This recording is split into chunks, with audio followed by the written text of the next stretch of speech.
우리가 요즘 월드컵이 끝났습니다만 이 스포츠를 좋아하는 분들이 좀 많이 있지 않습니까? 그 중에서도 야구라고 하는 스포츠를 아시겠습니다만은 야구에는 타자가 타석에 서서 투수가 던지는 공을 이제 받아치게 되는 것이죠. 자, 그런데 이 투수가 타자를 향하여서 이제 공을 던지는데 좋지 않은 볼, 좋은 볼 이렇게 던지게 되겠죠. 이게 좋은 볼, 우리가 스트라이크라고 합니다. 스트라이크를 던지는데 그것을 3번 던질 동안에 쳐야 되죠. 그래서 원 스트라이크 하면은 그래도 2번의 기회가 있죠. 투 스트라이크 그러면 1번의 기회가 있죠. 그래서 3번째 스트라이크가 딱 왔는데 못 치게 되면 아웃입니다. 그래서 그걸 우리가 삼진 아웃. 그래서 우리 사회적으로도 어떤 삼진 아웃 제도, 1번 잘못했을 때 봐준다, 2번까지 봐준다, 3번째는 끝난다. 야구는 이 삼진 아웃이라는 것은 고칠 수 없는 정해진 룰입니다. 변경될 수 없는 거죠. 그래서 삼진 아웃 당하면 안 되죠. 그러니까 반드시 3번의 그 기회가 주어졌을 때 어쨌든 쳐서 나가야 되는 거죠. 자, 이렇게 참 하나님께서도 보면 유다 백성들에게 이 3번의 기회, 원 스트라이크, 투 스트라이크, 그리고 3번째 3 스트라이크 딱 꽂혀지는 동안에 이렇게 기회를 준 걸 볼 수가 있습니다. 유다 백성들이 바벨론에게 이제 멸망을 당하게 될 때 바벨론이 한 번에 쳐들어서 완전히 함락시켜서 끝내버리는 것이 아니었죠.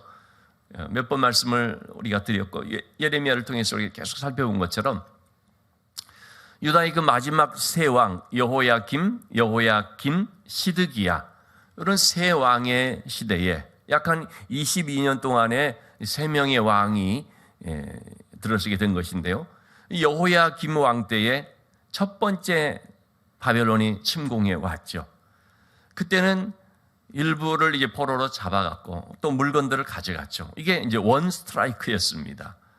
그래도 기회가 좀 주어진 것입니다. 너희가 회개해야 된다. 하나님께 돌이켜야 된다. 예레미야는 이 부분을 누차 얘기를 했던 거죠. 그런데 말을 듣지 않습니다. 2번째 여호야긴 왕 때 또 바벨론이 쳐들어옵니다. 2차 침공이었습니다. 이것은 2번째 스트라이크라도 볼 수 있습니다. 아직 아웃은 아니죠. 기회가 한 번 남아있죠. 그때도 이제 포로들을 잡아갔는데 그때 잡혀간 사람 중에 에스겔이 있었던 거죠. 그리고 많은 기능공들, 전문인들을 한 10,000명씩 이렇게 데려갔다고 성경이 기록하고 있었죠. 자, 그런데도 또 예레미야가 말하는 이 간곡한 말을 또 듣지를 않죠. 그리고 이제 시드기야 왕이 되어서 시드기야 왕 11년 때 이제 드디어 바벨론이 3번째 침공을 해왔습니다. 이것은 3 스트라이크가 되는 것입니다. 더 기회가 없는 것입니다. 이거를 받아들이지 않으니까 어떻게 됩니까? 삼진 아웃이 돼버리고 말았습니다. 또 다른 기회가 없는 것입니다. 하나님이 이번에도 봐주겠지. 물론 하나님은 오래 참으시고 우리의 참 불성실함, 우리의 죄악됨에 대해서 부단히도 기다려주시는 분이지만 그러나 하나님의 기다리심이라는 것도 다 때가 있는 것이고 기한이 있음을 말하죠. 이렇게 하나님께서 기다리시는 동안에는 돌아올 수 있는 기회가 주어지는 것이지만 그러나 문이 닫히는 때가 있다고 하지 않습니까? 주어진 그 기회가 끝나는 때가 있는 거 아니겠습니까? 이처럼 하나님께서 주신 그 기회를 살리지 못하고 그것마저도 놓쳐버리게 되면 그대로 아웃이 되는 거죠. 자, 이 시드기야 때 바로 그렇게 3번째 침공을 받으면서 예루살렘, 유다가 멸망을 당하게 되고 그때의 포로로 끌려가게 된 다수의 사람들이 바벨론 땅에서 70년의 포로 생활을 하고 모든 그런 연단의 과정을 마친 뒤에 다시 돌아오게 되고 하나님께서 회복시켜 주시는 이제 역사가 나타나게 되죠. 그런 배경 속에서 오늘 말씀을 좀 살펴볼 수 있겠습니다. 자, 그래서 우리 2절 말씀을 한번 보시면 하나님께서 예레미야에게 특별한 2절 말씀입니다. 특별한 이제 참 이 계시의 말씀을 주셨는데 일종의 우리식으로 표현하면 하나의 퍼포먼스라고 해야 할까요? 어떤 행위 말씀, 자기의 어떤 행동을 통해서 하나님의 계시의 말씀을 사람들이 알아들을 수 있도록 눈으로 보이게끔 하는 그런 계시의 말씀의 선포라고 하겠습니다.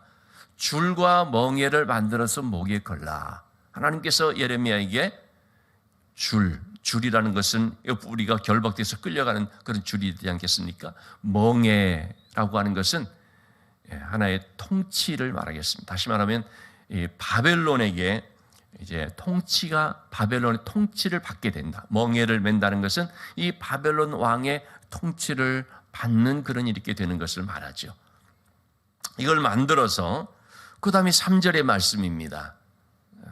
자, 유다왕 시드기야가 나오죠. 이 시드기야 때에 유다의 마지막 왕이고 또 이 유다 나라의 그 마지막 순간이라고 할 수 있습니다. 자, 이 시드기야 때에 예루살렘에 온 사신들 앞에 이제 예레미야가 그거를 딱 들고 짊어지고 목에 걸고 나가게 되죠. 그럼 이 사신들은 어디서 온 나라들이냐면 5개 나라를 말하고 있죠.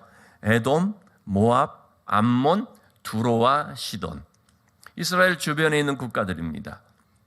사신들이 왜 시드기야 왕을 찾아왔겠습니까? 우리가 바벨론에 맞서서 연합전선을 펴야 된다. 우리가 서로 연합하지 않으면 바벨론에게 넘어가게 된다. 바벨론 왕을 당할 수가 없다. 우리가 힘을 합하여서 바벨론에 대항하자. 그런 이제 회의를 하기 위해서 그걸 좀 바벨론에 대한 대책 어떤 회의를 할까요? 연합전선을 펴기 위해서 이 각 나라의 사신들이 지금 시드기야 왕을 찾아왔다는 거죠. 자, 그런데 그들에게 이제 하나님께서 예레미야에게 말하는 것이죠. 4절의 말씀을 보시면 자, 그 사신들 앞에서 말하기를 너희들은 가서 너희 왕에게 하나님께서 이와 같이 말씀하신다는 것을 전해라 얘기합니다. 무슨 말씀입니까? 5절에 하나님은 큰 능력과 크신 팔로 이 땅과 지상에 있는 사람과 짐승을 만들어 또 내가 보기에 옳은 사람의 것을 주었다. 자, 하나님이 모든 천하 만물을 창조하시고 주관하시고 통치하시는 이 땅의 진정한 주인 되시는 분이시다. 모든 만물을 주관하시는 분이시다. 그분은 크신 능력으로서의 모든 것들을 다 그 뜻대로 이루어 나가신다. 바로 그 하나님께서 하시는 말씀인데 하나님께서는 어떤 시기에 하나님께서 원하는 또는 하나님께서 좀 뜻이 있어서 택하여 세운 그에게 이렇게 주시고 또는 빼앗기도 하시고 하시는 그런 분이다. 그렇게 말합니다. 그러면서 6절 말씀 이제 내가 이 모든 땅을 내 종 바벨론의 왕 느부갓네살의 손에 주고 또 들짐승을 그에게 주어서 섬기게 하였나니 하나님께서 지금 이 시기에 뜻을 둔 사람은 바벨론 왕 느부갓네살이라는 것입니다. 바벨론 왕 느부갓네살이 의인이냐? 바벨론 왕 느부갓네살이 하나님 앞에 옳다고 인정을 받을 수 있는 사람인가? 그는 하나님을 경외하는 자인가? 그렇지 않죠. 우리 다니엘서의 말씀을 통해 보면 다니엘서에서 이 바벨론 왕 느부갓네살이 어떤 사람이라는 게 너무 자세히 나오지 않습니까? 다니엘이 섬기는 왕이었기 때문에 바벨론 왕 느부갓네살은 참으로 하나님 앞에 교만하기 이를 데 없었고 자기가 왕궁 도성 위에 올라가서 천하를 바라보면서 야, 내가 내 힘으로 어떤 내 권세로 이 모든 것을 이루었다. 그냥 자만에 들뜨면서 있다가 하나님의 심판을 받아가지고 그래서 7년 동안을 그냥 들짐승들 속에 가서 완전히 그 추락하는 어떤 그런 가운데 있다가 비로소 이 모든 것들을 주관하신 분이 하나님이라는 사실을 깨닫고서 회복된 그런 역사도 있지 않습니까?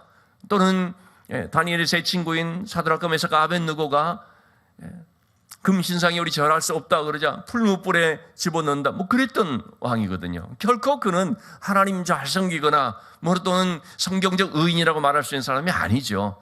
그런데 하나님께서 이렇게 말씀하시는 이유는 뭡니까?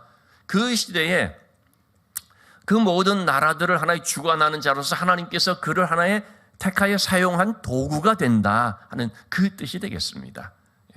느부갓네살이 의롭다라는 것보다도 하나님께서 그를 하나의 심판하는 모든 백성들을 심판하도록 하는 하나의 도구로 사용했다 하는 말씀이거든요. 하나님의 뜻이 또 하나님께서 지금 계획하신 것이 바로 그를 통하여서 이루어 가시는 것이다 하는 것을 말해줍니다. 자, 그래서 너희 모든 지금 이 나라들이 다 바벨론 왕 느부갓네살을 섬겨야 된다. 그것이 하나님께서 계획하신 일이다. 만약에 7절의 말씀입니다. 모든 나라가 그와 그의 아들과 손자를 그 땅에 기한에 이르기까지 섬기는데 8절 말씀입니다. 그 바벨론 왕 느부갓네살을 섬기지 아니하면 그 바벨론 왕의 멍에를 그 통치를 받아들이지 않으면 그러면 어떻게 되느냐? 하나님께서 내가 그들이 멸망하기까지 칼과 기근과 전염병으로 그 민족을 멸하리라. 너희가 바벨론 왕을 섬기지 않겠다 그러면 그건 하나님의 뜻을 거스르는 것이기 때문에 그러면 내가 직접 칼과 기근과 전염병으로 그 민족들을 하나님의 그 뜻에 순종하지 않는 받아들이지 않는 그 민족들을 내가 칠 것이다. 그렇게 말하면서 오늘 말씀은 사실 크게 두 가지 말씀을 이제 우리가 살펴보게 되는 것인데요. 첫째는 유다의 그 사신, 유다에 온 그런 여러 나라의 사신들과 또 유다 왕 시드기야에게 이렇게 하나님께서 바벨론 왕을 섬기게 계획했으니 그렇게 섬겨라 하는 그 말씀 하나와 두 번째 나오는 말씀이 바로 9절 말씀입니다. 거짓 선지자들의 말을 믿지 말라라는 말씀입니다. 자, 이 거짓 선지자들이 각 나라마다 또 있겠죠. 복술가, 꿈꾸는 자, 뭐 술사, 뭐 요술 점쟁이, 또 각 자기들 나라의 그 신을 섬긴다는 그런 제사장 뭐 등등 많이 있겠죠.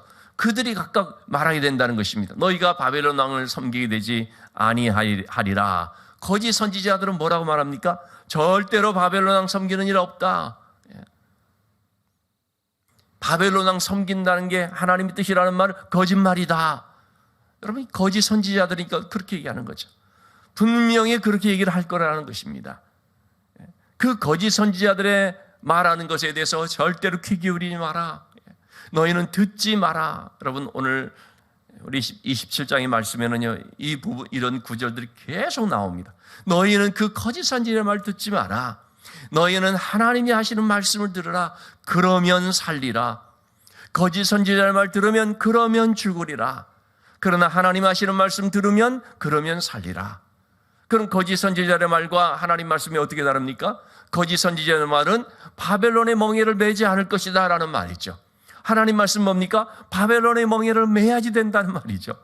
네, 여러분, 누구 말을 듣기가 쉽습니까? 누구 말이 우리의 귀에 더 솔깃하고 우리 마음에 듣기 좋은 말입니까? 거짓 선지자들의 말입니다. 왜요? 멍에를 매지 않으리라라는 말이니까. 하나님의 말씀은 너희는 멍에를 매리라 라는 말이거든요.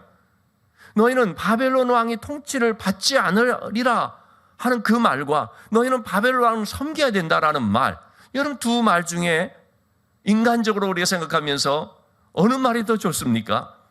너희는 멍에를 매지 않으리라는 말이 좋죠. 너희는 평안하리라는 말이 좋죠. 너희 하나님이 함께 하시니까 절대로 그런 일이 일어나지 않을 것이다라는 말이 더 우리에게 와닿고 듣고 싶고 심지어는 신앙적인 것처럼 보여질 수 있다는 말입니다.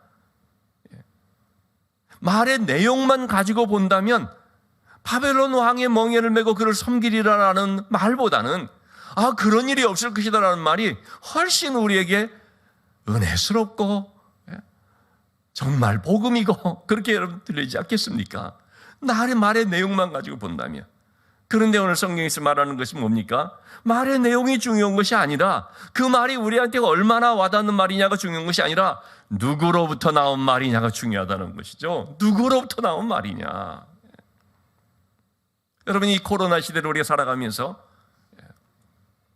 코로나 가운데서도 코로나 이런 속에서도 여러분 그냥 괜찮습니다. 이렇게 신앙생활해도 괜찮습니다.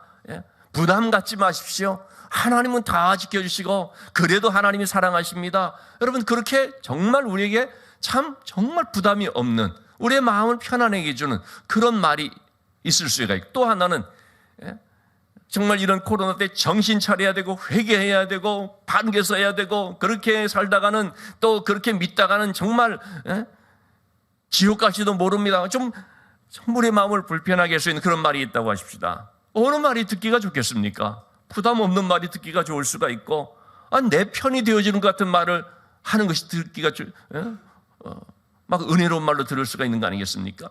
말의 내용만 가지고 따지면은 우리가 원하는 말을 해주는 사람이 마치 그것이 은혜로운 복음처럼 들릴 수 있는 거지 않습니까? 문제는 뭡니까? 그 말이 누구에게서부터 나왔냐는 것이죠. 누구로부터 나왔느냐.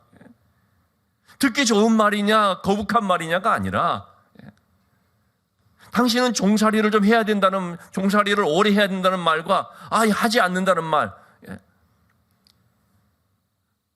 그렇게 말의 내용이 중요한 것이 아니라 누구로부터 나왔느냐.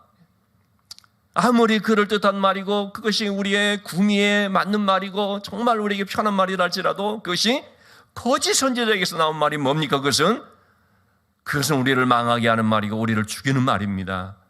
거기에 줄 섰다가는 우리는 멸망길로 끌려가는 것이죠. 누구로부터 나온 말이냐를 우리가 봐야 된다는 거죠. 우리를 아프게 하고 우리로 하여금 부담스럽게 만들고 할지라도 그것이 하나님으로부터 나온 말이라면 그것은 생명의 말인 것이고요, 우리가 그 말씀에 순종해야 되는 거죠. 예레미야는 지금 거짓 선지자들의 말과 자신이 하나님께로 받은 말, 이걸 가지고 얘기를 하고 있습니다.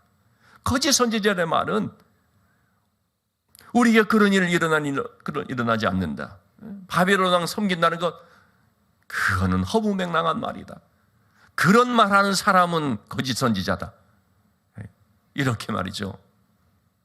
예레미야를 오히려 거짓된 자로 그냥 누명을 뒤집어 씌우는 그런 식이 되어버리거든요. 여러분, 예레미야가요 하나님의 이 사역을 감당하는 데 있어서 얼마나 힘들었을까요? 근데 여러분, 예레미야가 왜 힘들었을까요?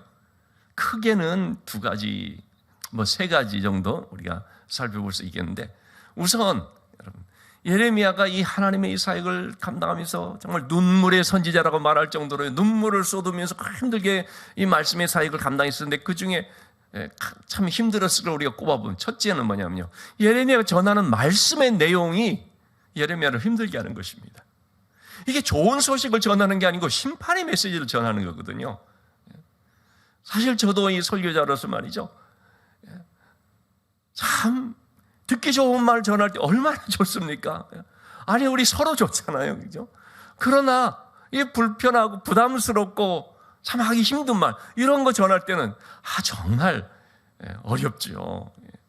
선지자로서의 예레미야는 이 백성들이 참 듣고 싶어 하지 않는 그런 말을 전하는 자체가 예레미야에게 너무 힘든 거죠. 두 번째로 힘든 것이 뭐겠습니까? 그 말에 대해서 백성들이 자신을 핍박하는 것, 그게 또 힘든 거죠. 당연히 백성들이 막 싫어하고, 심지어는 우리가 살펴본 것처럼 잡아 죽이려고 하고, 나중에 우리가 보지만은 예레미야는 토굴 속에 막 갇히고 감옥에 갇히고, 저놈 죽여라 그런 말 듣고 가까스로 도움을 받아 살아나고, 그거 힘든 거죠. 근데 예레미야에게 있어서 정말 힘들 수 있는 또 한 가지는 뭐냐면요, 거짓 선지자들입니다. 거짓 선지자들 때문에 힘든 것입니다. 거짓 선지자가 없으면, 그러면은 그냥 내가 전하는 이 말씀에 집중하면 되겠는데, 거짓 선지자들 때문에 그들과 또 싸워야 되는 것입니다. 그리고 사람들이 거짓 선지자들 편에 귀를 기울이게 되니까 참 더 예레미야는 외롭고 고통스럽고. 여러분, 그런 점에서 오늘도 우리가 누구의 말을 귀를 기울여야 되느냐 하는 이런 문제 앞에 늘 서 있는 것을 볼 수 있습니다.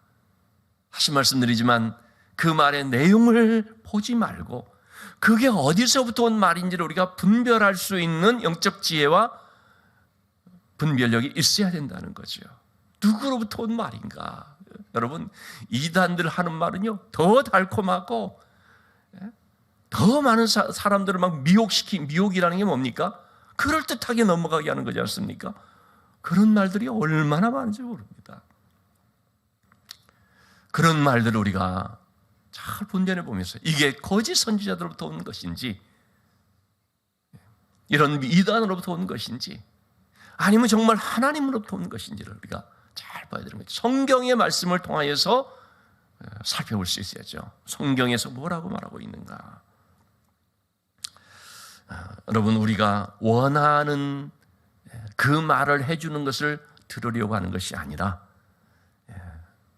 하나님의 말씀이 무엇인지 거기에 우리가 귀 기울여 듣고, 회개해야 되면 회개해야 되고, 힘들어도 순종해야 된다면 순종하는 이런 자세를 가지고 나감으로, 여러분, 오늘도 우리 앞에 참 선과 악, 거짓과 진리, 생명과 죽음이라고 하는 이 두 갈래 길에서 생명을 택할 수 있는, 그러기 위해서 진리의 귀가 열려서 그 진리의 말씀을 옳게 분별할 줄 아는 그런 영의 눈이 떠진 하나님의 사람들이 될 수 있기를 주님의 이름으로 축원합니다.